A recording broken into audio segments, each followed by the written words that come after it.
Monsieur le sénateur, monsieur le député, monsieur le maire, messieurs et mesdames les conseillers municipaux, un très grand merci au nom de la communauté assomptionniste et de tous les religieux de l'Assomption. En effet, vous nous faites un grand honneur, les Pontilabiens, en mettant une rue au nom d'Emmanuel d'Alzon. Quand on veut honorer quelqu'un, il y a plusieurs manières de le faire. Je trouve que vous avez trouvé la meilleure manière de faire plaisir aux enfants en honorant le père. Mais alors, qui est donc ce père, Emmanuel d'Alzon? C'est un homme dont la vie parcourt les 3/4 du 19e siècle, de 1810 à 1880.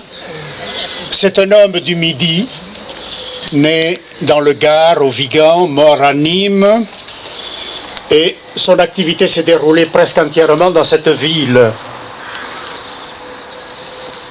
Ses racines vont le marquer. Je n'ai pas réussi à savoir s'il avait l'accent du Midi. J'aurais bien aimé qu'il ait un peu. Et ça a été un formidable précurseur, finalement, parce que c'est un peu la mondialisation de l'Église, catholique, voulant dire universelle, et avec tous ceux qui ont été dans cette maison, tous ces novices, on a vu cette formidable ouverture sur l'Europe, mais aussi bien au-delà. J'ai même noté qu'il y avait un Chinois. Bon, donc la mondialisation de l'Église était annoncée par Emmanuel d'Alzon. Et aujourd'hui, il y a plus de catholiques, évidemment, en Afrique, en Asie peut-être pas, mais en Amérique du Sud que dans notre vieille Europe. Alors précurseur à ce titre-là, précurseur aussi, je faisais allusion à cette terre protestante qui est le Gard, il y avait un peu dans Emmanuel l'esprit de Thésée, l'esprit œcuménique, et c'est aussi une très bonne chose.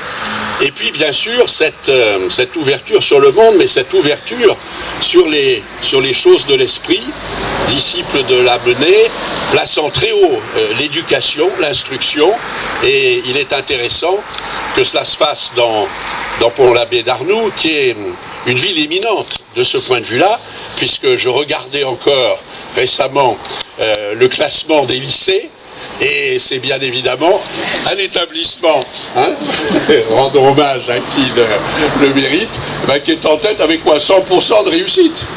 99. Oui, 99. Voilà. On va essayer de pas décrocher la blague.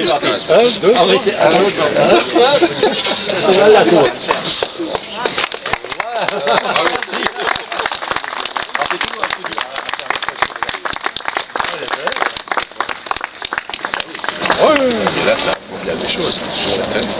C'est ça, en plus, on va essayer de faire ça sur toutes les rues. Parce que le problème, c'est que, comme on est caillé, d'ailleurs, c'est pour ça que les gens pensent que c'est... C'est fondateur du zoo. Du zoo, voilà. Merci d'être venus, nombreux, tous. Je ne vais pas faire les énumérations, elles ont été faites de l'autre côté. Merci à tous, sans oublier quiconque. Et je vous invite, peut-être pas maintenant parce que ce ne sera pas la bonne heure, mais dans l'après-midi à partir de 15h, 16h jusqu'à 18h, et puis demain, à venir dans la grande salle voir l'expo et la vidéo en boucle qui a été réalisée par un père de chez nous, et puis par Benoît, et puis tous ceux qui ont prêté leur concours.